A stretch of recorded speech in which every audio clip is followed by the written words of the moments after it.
Abbiamo visto scene come queste nei film: lo scoppio della polvere da sparo, una salva di cannoni, i proiettili che volano.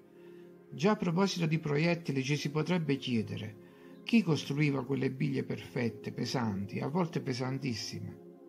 Fare dei blocchi quadrati di pietra non è facile, figuriamoci palle rotonde, anche di ferro. E chi le sollevava per metterle nella bocca del cannone? Ma l'argomento oggi è il fuoco. Come si procuravano il fuoco sulle navi? Come accendevano le torce per l'innesco? Portavano delle lanterne accese, delle lampade ad olio o lo accendevano al momento?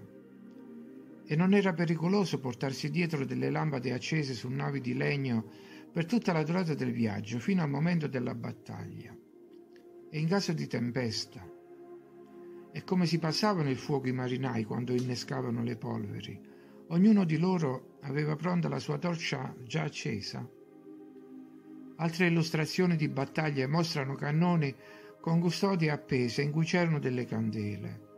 Immagino che tutti i 400 cannoni di Waterloo ne avessero una, con la speranza che non piovesse o ci fosse vento forte, altrimenti tutta la potenza di fuoco di un cannone veniva meno per un piccolo imprevisto. E c'erano cannoni che erano davvero grandi. Nel periodo a cui si riferiscono queste battaglie ci dicono che per procurarsi il fuoco si doveva ricorrere a un acciarino.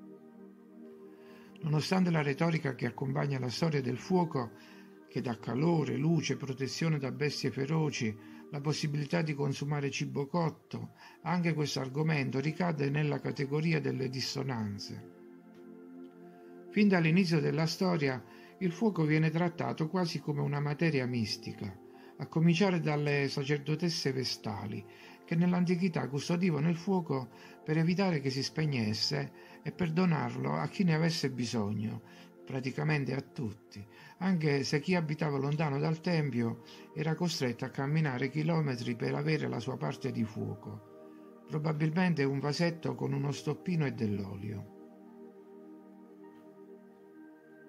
Ma siamo già in un'epoca di vita societaria e c'era la possibilità di scambiarsi il fuoco. Agli inizi dell'evoluzione umana, però, non deve essere stato altrettanto facile. Gli uomini primitivi, a quanto sembra, dovevano ricorrere alle cause naturali per procurarsi il fuoco. Dovevano aspettare una eruzione vulcanica o un fulmine che incendiasse un albero, e non so quale dei due eventi sia più raro.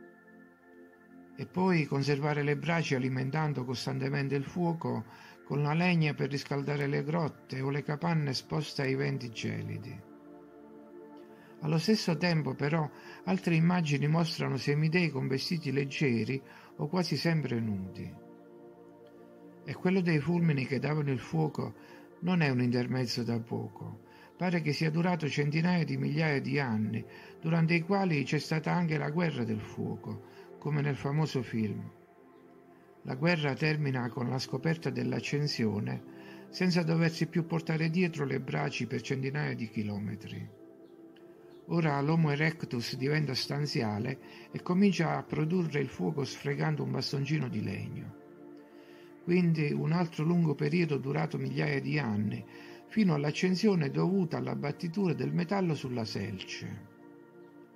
Lo testimoniano, dicono, i resti di combustione trovati a Torralba in Spagna o la mummia di Similaun in Val Senales, risalente a 3000 anni prima di Cristo, che aveva come corredo una selce, la pirite e un fungo da usare come esca.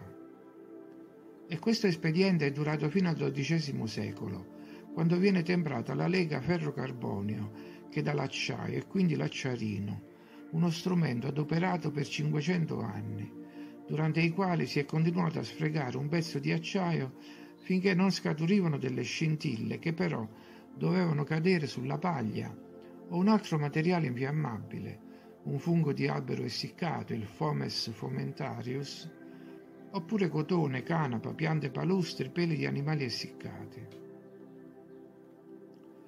Allora, rispetto a questa narrazione, la mitologia appare più credibile, perché racconta dell'origine divina del fuoco.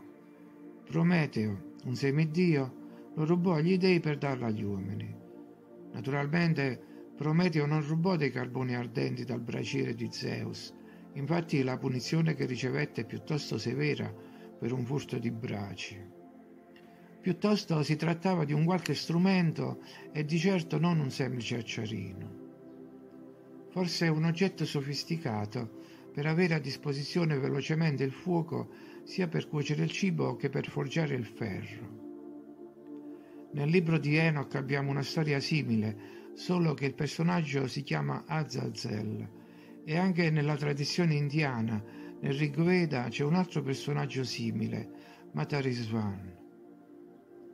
Questa provenienza del fuoco dagli dei sembra sinceramente più plausibile dell'origine umana e della evoluzione del fuoco associata allo sviluppo mentale degli umanoidi, secondo cui abbiamo prima il fuoco dai fulmini, poi l'Homo erectus che scopre per caso il procedimento meccanico di strofinare un pezzetto di legno e l'Homo sapiens che usa la selce, fino ad arrivare all'uomo moderno che adopera un acciarino o fa ricorso al processo fisico della concentrazione dei raggi del sole attraverso una lente. Se uno aveva una lente c'era il sole.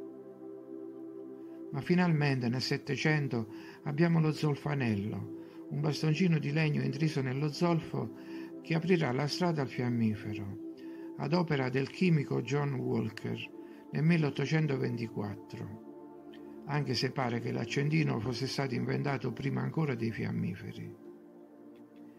I primi fiammiferi però avevano costi elevati, erano pericolosi e difficili da trovare, così si preferì continuare con l'acciarino per altre decine di anni, fino ai fiammiferi di sicurezza svedesi detti luciferi.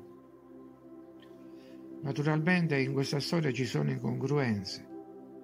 Infatti, come si spiega che riuscissero a costruire enormi lampadine con cui illuminare le pareti buie delle piramidi per incidere disegni sul granito migliaia di anni fa e contemporaneamente battere una pietra per avere il fuoco? E come riuscivano a saldare maschere funerarie di oro, ma prima dovevano sfregare 2 pezzetti di legno per attivare il fuoco della saldatrice?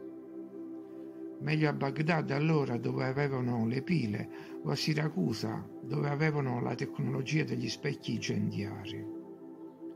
E che dire delle navi greche dotate di lanciafiamme? Prima di imbarcarsi prendevano il fuoco in qualche tempio? Intanto gli artisti si divertivano a mostrare spade da cui esce una fiammata e scudi forniti di cariche elettriche. E i santi operavano con artefatti provvisti magari di raggi gamma, ma prima dovevano battere le pietre per avere delle scintille. Riuscivano a segare montagne in 2, tagliare blocchi di pietra perfettamente squadrati con enormi seghe meccaniche, bruciavano streghe sul rogo, accendevano pire funerarie, assaltavano castelli con frecce incendiarie, lanciavano in aria fuochi pirotecnici, e tutte queste operazioni dipendevano da un legnetto sfregato con forza per un tempo imprecisato. E com'è possibile che nel 1790, ben 50 anni prima che inventassero i cerini, riuscissero a illuminare parchi e intere città con l'energia elettrica ricavata dall'etere? Allora i casi sono 2: o tutto questo non è mai accaduto, o all'occorrenza si procuravano il fuoco in altro modo.